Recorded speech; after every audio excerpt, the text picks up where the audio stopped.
Okay, ladies, gents, those in between, welcome back to another video. Today, I'm going to be breaking down every move from the start of free agency. I was streaming for the first hour or so on here, and afterwards on playback for a little while. Not much went down on the actual stream here, but we have moves to talk about now, so I'm just going to go through and go over every move so far. I'll be very brief on some, and on others I'll spend a little more time. Just kind of depends. This is probably going to be a longer one. So Obi Toppin went back to the Pacers on a 4-year, $60 million contract, and that is a pretty good deal for both sides, I think. The Pacers get Obi Toppin, who was a very good role player for them, on a 4-year, $60 million contract, $15 million a year on average. That's a very affordable deal, especially in today's league where, you know, you're seeing role players get upwards of $20 million a year. And you saw Patrick Williams get $18 million a year. You saw, you know, we'll get to some of the other ones, but you guys are making a lot of money. That's going to be the MLE in a couple of years, so I don't really dislike this move for them. Obi, it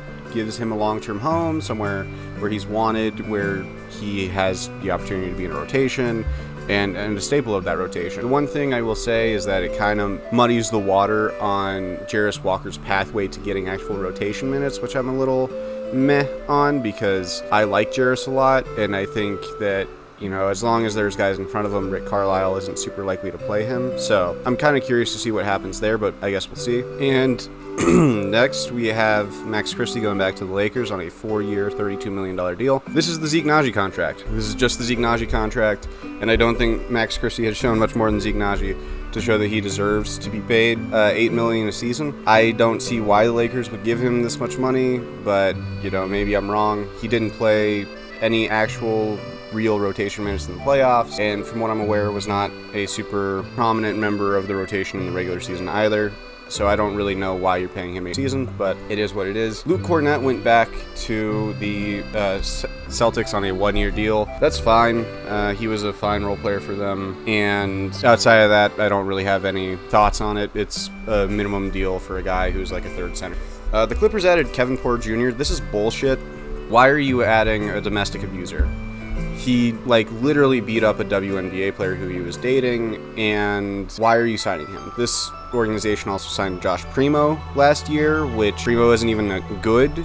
Like, KPJ is at least a decent basketball player. Primo isn't even good, and they signed both of them. And they did waive Primo, but they still paid him. They still employed him, and KPJ being employed is disgusting. It should not happen, and I'm sick and tired of this league not taking domestic violence. But yeah, karma will get them back. Karma will absolutely get them back. The Suns added Mason Plumlee on a minimum deal. I mean, sure, you know, he's one of the backup centers of all time, and the Clippers just kind of need bodies, or the Suns just kind of need bodies on minimum deals.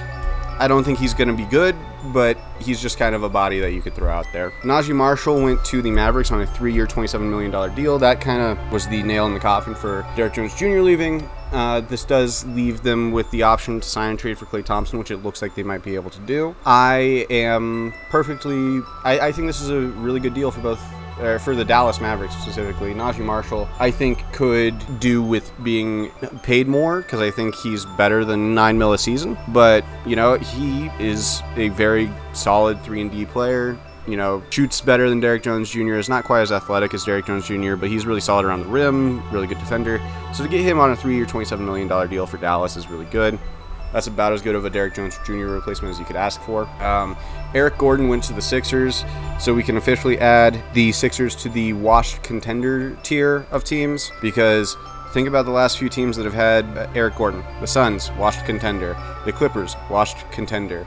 By the time he had left Houston, at some point in there, they had been a washed contender, you know? And also, Daryl Morey knows like 20 players. Yeah, that's... All right, next up is Valanciunas going to the Wizards on a 3-year, $30 million contract. I just made a video about how the Wizards saved their franchise, and adding Valanciunas and also re-signing Richaun Holmes is not great. Troy Weaver continues to have his center fetish. Interesting decision there to give him 3 years, $30 mil, but sure, like, he's a decent enough center. Like, you don't want to play him as your starting center in the playoffs, and I'm pretty sure that'll still be Alex Sarr, but I'm just kind of curious, does this mean they see Sarr starting off as a 4? Because Richaun Holmes and Valanciunas are very much 5s. Like, they are 5s. And Sarr is kind of a 4.5, you know, he's a 4.5. Does that mean you start him at the 4 and then Val at the 5? I'm just kind of curious what that looks like, but hey, it could be wrong. It could be a lovely. Andre Drummond went to the Sixers. Love this for them. He's a great backup center at this point in his career. He's already played there before and has probably been the best backup center of the Joel Embiid era. And they brought him back on a 2-year, $10 million deal. That's a very affordable contract for them. Drummond can absolutely help them in the non-Embiid minutes, and even in the non-Embiid games, he's solid enough to start. The Celtics also brought back Neemias Queta on a multi-year deal. I'm not too familiar with Neemias Queta. He's not like a rotation player for them, really. He was like an end-of-the-bench big, but, you know, you need those guys, and if he was a good locker room presence, which it seems like he was. Kevin Love back to the Miami Heat happened on a 2-year, $8 million deal. I'm kind of surprised to sign a multi-year deal because I don't think he's going to be playing many years longer, but hey, get paid while you can, and they continue to run it back in Miami, seemingly, which is one of the choices of all time. Kelly Oubre went back on a 2-year, $16 million deal to stay with the 76ers. Good for them. Oubre was really solid for them. He's a solid contributor, he's a solid role player, and this allows them to keep, you know, some of the guys around from last season while also signing some big guys who we'll get to later in the video. Yeah, getting him in on a cheap deal is really good for them. And yeah, then we have Derrick Jones Jr. signing with the Clippers on a 3-year, $30 million contract. I'm pretty sure this is with like some MLE thing. I don't know how they have the cap space to do this. Obviously, Paul George left there, so that left them with some tools to play around with. And Derrick Jones Jr. is a really good defender, really athletic, can, you know, sometimes knock down shots. He's kind of hit or miss there. We saw that in the playoffs. Some rounds really well, some he was shooting really poorly. But I think that's a really solid role player to add to them. I don't think the Clippers are going to go very far at all because of who they've lost and who they, you know, have not added in that amount of talent back, but good signing for them. You had KCP going to the Orlando Magic for a 3-year, $66 million deal. That's really a shame for the Nuggets because he was in a very important part for that team, but I mean, hey, it is what it is. They seemingly wanted to cheap out, right? They don't want to go into the second apron, and if you're not going to go into the second apron, it doesn't make sense to keep KCP around. But they absolutely should have kept KCP around because he's really important. Even you're not going to replace that production, but I'll make maybe a separate video on the Nuggets at some point, but, you know, for the Magic, you're getting one of the best 3-and-D guys in the league. You're getting a top 10 guard defender in the league. His screen navigation is great. His hands are really good, like on drives and stuff. His little swipe downs, he strips the ball from guys a lot. And on offense, you're getting a great 3-point shooter, someone who will be a great presence in the locker room. And yeah, that's just really good signing for them. Really solid veteran presence. They're getting spacing around Paolo Banchero. Really love that signing for Orlando. Chris Paul to the Spurs on a 1-year, $11 million contract. They got Wemby a point guard. That's all you could really ask for. Wemby did not have a point guard to get him the ball for most of the season. They played Trey Jones a bit. He didn't play a lot for a lot of the season, and they were running Jeremy Sohan at point. I'm high on Jeremy Sohan. Still, I think he can be good, but he's not a point guard, obviously. So to get someone who will know how to get him the ball, you know, Lob City Spurs, why not? But we will see what happens there. Then we had Harden going back to the Clippers on a 2-year, $70 million deal with a player option for the second year. I think this is just sort of Harden putting off being a free agent and leaving for another year, because that player option is like, oh, well, I guess we'll just take this and kick the can down the road a little bit. Because I don't think he's going to get that from another team with cap space this offseason. There's not really a team with cap space that makes sense for him to sign to. So he's probably going to look to leave next offseason when there are teams that might make more sense for him to. And as I mentioned earlier, the Clippers losing Paul George makes me not really take them seriously as a team. They'll probably be like a 6 or a 7 seed. And then, you know, Harden leaves, and then Kawhi probably asks out. That's what I see happening. The Jazz got Drew Eubanks. Sure, man. I have literally no thoughts to add. literally none. Luka Garza back to the Timberwolves, sure. Again, third big, why not?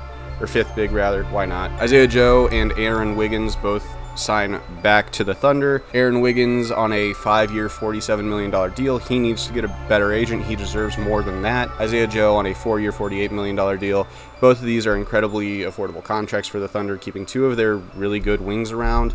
Both of them can contribute in the playoffs. Both of them are very solid 3-and-D options. I love that for the Thunder. Hate it as a Nuggets fan, and I think that they probably could have gotten paid a little more next year, even this offseason, but we will see. And yeah, then we had the Chicago Bulls signing Jalen Smith to a 3-year, $27 million deal. I don't hate this. Jalen Smith is a second draft guy, and by that I mean someone who was drafted a few years ago and never really worked out in his spot, so you kind of second draft him, quote unquote, sign him to a cheaper deal, get him in, and think maybe I can develop him. So I don't hate this for the Bulls. If you can develop him, if he works out for you, that's a good signing.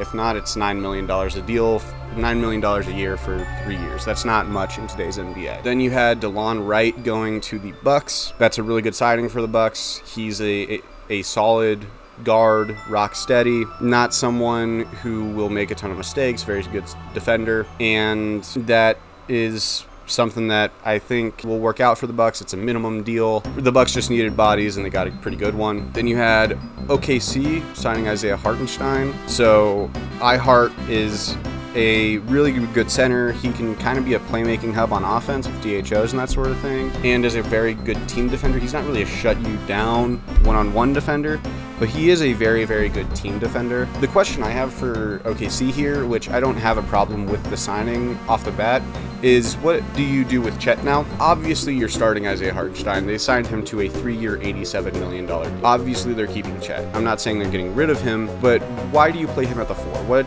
do you get out of playing him at the 4 that you didn't get out of playing him at the 5? So I'm just kind of curious there what that'll look like, and because it's kind of the antithesis of what OKC did last year, you know, 5 outs, driving kicks. They didn't really play double big lineups much. What does that look like for the Thunder? Because Isaiah Hartenstein doesn't really shoot threes. He does have good touch from the mid-range, from a push shot. We saw that push shot go in a ton in the postseason. I'm just kind of curious to see what happens there. And then we had the Pistons making the objectively funniest move of the offseason so far, signing Tobias Harris to a 2-year, $52 million deal. Why do people keep paying this man? I have no clue. Generational bag getter. And the Pistons continue to be objectively the funniest franchise in the league. They have $43 million just tied up into Isaiah Hartenstein and into Tobias Harris. Like, it's just, why are they doing this? I have no clue. But yeah. Then we had the 2 biggest paying moves of free agency so far, I'm pretty sure. Paul George and Tyrese Maxey both going to and back, respectively, to the 76ers. The 76ers are ramping up. The East is getting a little better. The Knicks, obviously, are, in my opinion, the second best team in the East. Really outdone themselves. And now the 76ers are tossing their hands in the ring. They have a big 3 of Tyrese Maxey, Paul George, and Joel Embiid. I think that those 3 fit together very, very well. The only thing is, like, health, because Paul George has dealt with some health concerns. Embiid is obviously a health, and Paul George also has struggled in the playoffs. So I don't know how far I think this move takes them, but hey, they've done well. So yeah, those are all the moves of free agency so far. And before I head out, I just got a notification that Derek White has agreed on a 4-year, $125 million contract extension for the Boston Celtics. So the Celtics are not going anywhere. The one thing that we thought might happen is Derek White leaving them because they couldn't afford to pay him, but they can, and they just did. Yeah, league is Boston's for a little while longer, if I had to guess, but love that for them. Derek White gets his bag, and they get to continue having Derek White, and Derek White's a great player. So good for them, but yeah, outside of that, this was not as long as I thought it would be, but yeah. Thank you guys for listening. Like, subscribe, all that stuff. We're only about 50 subscribers off from monetization, and that would help me a lot. I'm trying to save up, so if you can, that'd be great. Share it around if you care to. Outside of that, have a lovely, lovely day, and see you. Bye.